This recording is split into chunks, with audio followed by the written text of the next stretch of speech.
Oi, eu tava limpando meu teclado e eu percebi um problema que eu tava tendo com ele e nem sabia. Recentemente, eu tentei lubrificar o meu teclado com vaselina. Spoiler, não deu certo. E eu vou limpar os meus switches hoje. E eu não tenho abridor de switch, então eu vim aqui compartilhar pra vocês esses dois instrumentinhos aqui que facilitam demais pra quem não tem um switch opener, né? Um abridor de switch. E é relativamente bem simples e você só precisa desses dois carinhos aqui. Os dois são pinças de sobrancelha. A diferença é que um tem uma ponta fina e a outra tem uma ponta mais grossa.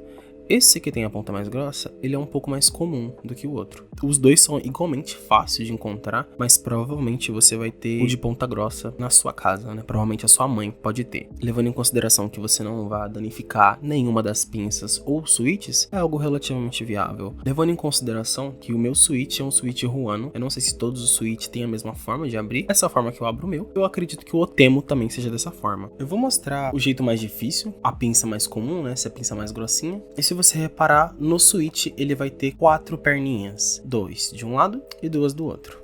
Ele vai ter 2 perninhas aqui, ficam nesses dois cantinhos aqui. Tem uma nesse cantinho bem aqui, ó, e uma nesse cantinho aqui também, tá? São 2. Aí, do outro lado, do lado oposto, vai ter exatamente as mesmas 2 pinagens, certo? Para você abrir o switch, você vai pegar o seu dedo e você vai colocar no meio da pinça para você conseguir separar elas de uma forma que fica mais fácil de você usar.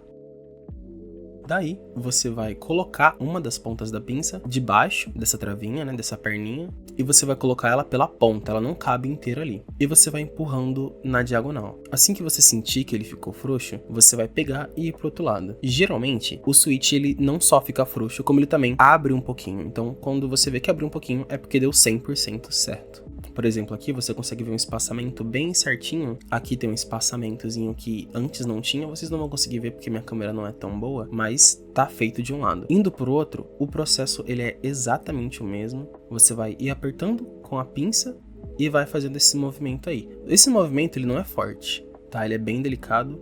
Você não precisa fazer força nenhuma praticamente no processo. Aqui, ó, a gente já consegue ver que a case dele tá praticamente solta, né? Porque ela tá movendo. E também ela soltou um pouco. Chegando aqui, tudo que você precisa fazer é colocar a pinça aqui dentro e você só dá uma empurradinha assim, ó, que ela vai abrir sozinha.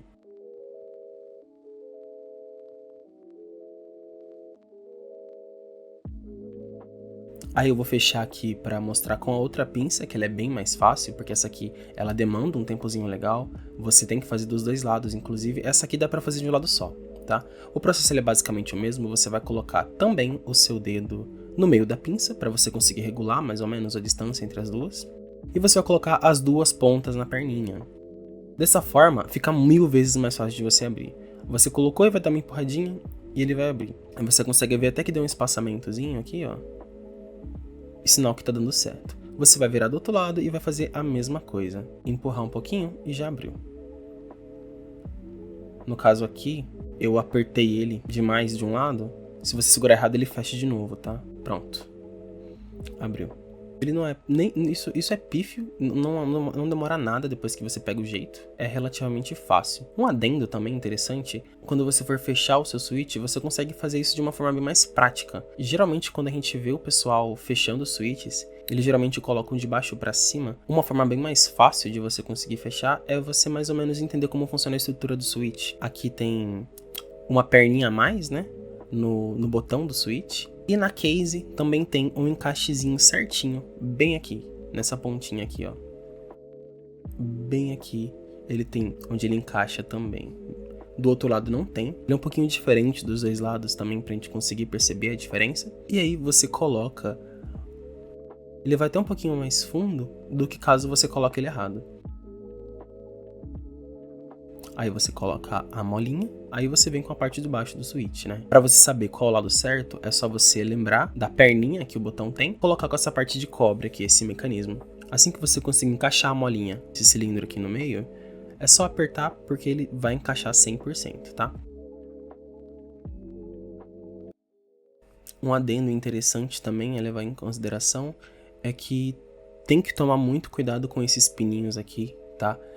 Principalmente na direção que eles estão, né?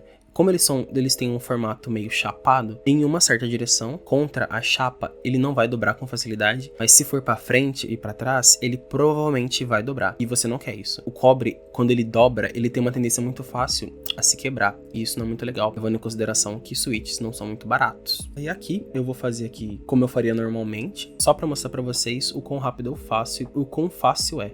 Aí nesse caso é só você colocar a ponta da pinça com as perninhas, dar uma empurrada e pronto. Por conta que com essa pinça ela é bem mais fácil, tá? E é basicamente isso.